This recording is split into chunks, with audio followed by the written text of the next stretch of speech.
He's a good guy, and we have a great understanding of each other. We're great friends. Now, he's a very complex, involved person. I never get tired of him. On March 3rd, 2025, Dolly Parton posted something that stopped the entire internet. And what made it so devastating was not the news itself, but the mystery behind it. For 60 years, she had been married to a man that almost nobody in the world had ever seen, not even her closest friends. How does someone stay completely invisible for 60 years? It started at a laundromat called the Wishy Washy. The Last Promise. Here is what grief looks like when you are Dolly Parton. 2 days after Carl Thomas Dean died, at 82 years old, she was standing at the 40th anniversary celebration of Dollywood, smiling, posing for photos, playing the role of Dolly Parton with the kind of professionalism that would make your chest hurt if you knew what was sitting underneath all that sparkle. There was a little girl at the park that day, completely beside herself with excitement to be near her idol. Dolly gave her the full experience, the warmth, the laughter, the magic. And then she walked to her van and wept alone for a long time. 2 months later, she sat down for a live interview on Today and said something that made the entire room go still. We were together 60 years. I have loved him since I was 18 years old, and it is a big adjustment just trying to change patterns and habits. I will do fine, but I will always miss him, and I will always love him. And then, quietly, she added that she gets very emotional when people bring it up. Those were not the words of someone performing grief for an audience. Those were the words of a woman in her late 70s who reaches for the phone to call her husband, and then remembers, for the 1,000th time that week, that he is not there anymore. On Khloe Kardashian's podcast, she admitted something she had never said publicly before. The woman who wrote 2 of the greatest songs in country music history on the same afternoon, on the same tape, could not write anymore. Since Carl died, the machine had gone completely quiet. 3 days after his death, she released If You Hadn't Been There, a song she had written for him, and posted alongside it. I fell in love with Carl Dean when I was 18 years old. We have spent 60 precious and meaningful years together. Like all great love stories, they never end. They live on, in memory and song. He will always be the star of my life story. The man the world never once saw had become, in death, the most discussed, invisible person in America. But the most remarkable thing about this love story is not how it ended. It is how it almost never started at all. The day everything started. It was the summer of 1964. Dolly Parton had just graduated high school in Sevierville, Tennessee, the night before. She boarded a bus the very next morning and arrived in Nashville with 1 suitcase, a dream bigger than the Smoky Mountains, and dirty clothes. The laundromat was called the Wishy Washy. She had put her clothes in the machine and stepped outside to take a look at her new city when a young man in a white Chevrolet slowed down and called out to her. She waved back, the way you do when you are from the country and speak to absolutely everybody. He pulled over, 21 years old, born and raised in Nashville, running his own asphalt paving business. He had no reason to stop at that particular laundromat on that particular afternoon. But he stopped. He looked at her, standing in the summer heat, and said, "Well, you are going to get sunburned out there." She shot back, "Well, what is it to you?" That was the beginning of everything. She refused to go with him that first day. She had been raised to be careful with strangers. He came to the house the next day and they sat on the porch all week because she would not even let him inside. When she finally had a free afternoon, he drove her straight to his parents' house and introduced her. He told her later that the moment he first saw her, he already knew.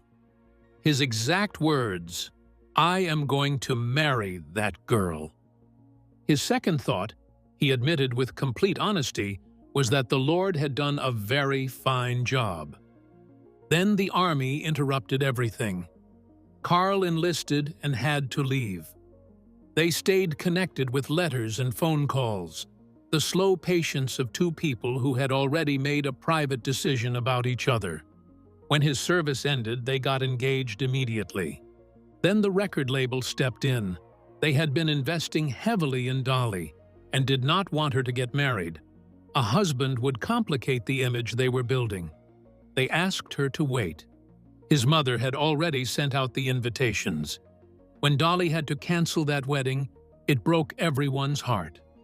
So, they found another way. On May 30th, 1966, at Ringgold Baptist Church in Georgia, 150 miles from Nashville, with only 5 people present, they got married. Her mother, the pastor, his wife, Carl, and Dolly. No bridesmaids, no reception, no press announcement whatsoever. The morning after their wedding, Dolly got up early for a radio appearance. The honeymoon had to wait because she had commitments. Carl did not complain. He understood what he had agreed to, or at least he thought he did. The full weight of what this life would demand from him had not arrived yet. That would come later, at a Nashville award show, in a rented tuxedo, and it would become the turning point of their entire marriage. The Invisible Husband. The awards ceremony was a BMI Song of the Year event. Dolly had begged him to come. Carl agreed. He put on the rented tuxedo and sat through the whole thing. When they walked out to the parking lot afterward, Carl pulled off his bow tie before they had even reached the car and told her plainly and without anger, "Do not ever ask me to come to another one of these things, because I am not going." He never did. Not once in 58 more years of marriage. He was not jealous. He was not threatened. He simply knew, with total clarity, that he did not belong in that world. The small talk, the industry politics, the performance of being someone famous, standing next to someone famous, none of it fit the man who preferred a fishing rod and an early morning over any cocktail party in Nashville. He did the math and arrived at a very clear conclusion. Once people start photographing you, you cannot walk into an auto parts store without being recognized. You lose the ordinary life. And the ordinary life was the only life Carl Dean wanted. So he engineered his own invisibility with an almost comic level of dedication. When Dollywood opened in 1986 and the marketing team asked for promotional photographs, Carl agreed on one condition. He would only do it wearing a bag over his head. The team assumed he was joking. He was absolutely not joking. When reporters staked out their house, Carl would open the door, look them straight in the eye, and inform them he was not the elusive husband. He was the gardener. Reba McEntire, one of the biggest names in country music, a friend of Dolly's for decades, revealed in 2024 that she had never once met Carl Dean in her entire life. "She has never invited me over," McEntire told Andy Cohen. If Reba McEntire had never been introduced to him, almost nobody in the industry had.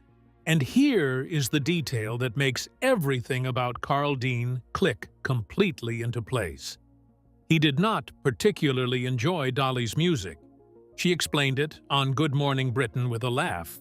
He liked Led Zeppelin and bluegrass. The man married to one of the most iconic voices in American music preferred Led Zeppelin. He was real. He just refused to prove it. And that refusal, that absolute stubborn privacy, had already quietly produced one of the most famous songs ever written, though not in the way anyone expected. Jolene was real. The song has 200 words. It has been covered in more than 30 languages. It sits in the Grammy Hall of Fame, and it was written in a single recording session on the same afternoon, on the same tape as I Will Always Love You, because Dolly Parton was processing two completely different kinds of pain at exactly the same moment. On Late Night with Seth Meyers in 2019, Dolly finally confirmed what she had been hinting at for decades. The real Jolene was a woman who worked at a bank. Tall, red-haired, strikingly beautiful. She had developed a very particular interest in Carl Dean. And Carl, who was trying to secure a loan for his asphalt business, was finding reasons to spend considerably more time at that bank than any loan actually required. Dolly described it. She got this terrible crush on my husband, and he just loved going to the bank because she paid him so much attention. It was kind of like a running joke between us. I was saying, "You are spending a lot of time at the bank. I do not believe we have got that kind of money." But listen to what sits underneath that joke. Dolly Parton, by then one of the most recognized faces in country music, sat at home feeling inadequate next to a bank teller she had never even spoken to. That impossible disproportion is exactly why the song has never stopped breaking people open. It is not sung from a position of power. It is sung from the floor. The name Jolene came from somewhere else entirely. A little red-haired girl in an autograph line who asked for her signature. Dolly liked the name and kept it. But the desperation in the lyric, the specific vulnerability of begging a more beautiful woman not to take your husband, came from genuine fear. Here is the angle almost nobody talks about. Just a few years before writing Jolene, Dolly had released Just Because I'm a Woman, a direct response to Carl's reaction when he discovered she had been with other men before meeting him. He had expected her to have waited. The double standard bothered her enough to send it to the charts. So the very same man she would later beg Jolene not to steal had first placed an unfair expectation on her past. The marriage had always been more complicated than the legend admitted. Jolene hit #1 in February 1974. Carl came home every single night for 58 years. The woman at the bank became a footnote in the history of music that she herself almost certainly never knew she had become. But the most complicated chapter of this marriage was still ahead, and it would push Dolly Parton to the edge of something she has only ever admitted in pieces, across different interviews, years apart. The rules they lived by. The early 1980s were the worst period of Dolly Parton's life, and almost none of it made the news at the time. She had filmed 9 to 5 in 1980, the breakthrough that turned her from country star into American icon. Then came The Best Little Whorehouse in Texas with Burt Reynolds, a production she would later call a nightmare. She received death threats. She canceled her tour. She had gained weight and was dealing with health problems not yet properly diagnosed. And underneath all of it, she was navigating a personal crisis that had nothing to do with any of those things. In a 1986 interview, she described getting wrapped up in what she called an affair of the heart. Later reporting identified the person as Greg Perry, her bandleader. She told Vanity Fair, "It was a personal heartbreak. It was a love." In the lowest moment of that experience, she went upstairs and opened the nightstand drawer where she kept a gun. She picked it up and looked at it for a long time. Just then, she heard the tap-tap of her little Boston Terrier, Popeye, on the stairs. She put the gun down. She later called the dog a spiritual messenger. Carl was home through all of it. She kept the framework of the marriage intact, even as it buckled under her. Their rules were simple and honest. She said plainly in her documentary, in her own words, "Carl knows I will always come home, and I am not being intimate with these people. I am just flirting and having fun. He is not jealous. and I am not jealous of him. He flirts too. Yes, it is an open relationship, but not intimately. And I would kill him if I thought he was doing that. He would shoot me too. At the end of the day, we love each other madly. Away from the spotlight, their private life was almost defiantly ordinary. Every spring, Carl brought her daffodils and wrote her a little poem. They would eat on paper plates by the river because neither one wanted to wash dishes. She said in 2022, "I would have liked him even if he was not my husband. We just genuinely like each other." What she could not say out loud, what sat beneath all those daffodils and paper plates and ordinary spring afternoons, was the grief of something that would never come. Something both of them had quietly named before it was taken away forever. The child who never came. There was going to be a girl named Carla. The name was a combination of Carl and Dolly. A child who would carry both of them forward. Dolly was one of 12 children. Carl came from a large family too. The absence of children was not a choice they made. It was a reality that arrived without asking, quietly and then completely. In 1984, Dolly collapsed on stage during a performance in Indianapolis. She had been ignoring doctors' orders to stop.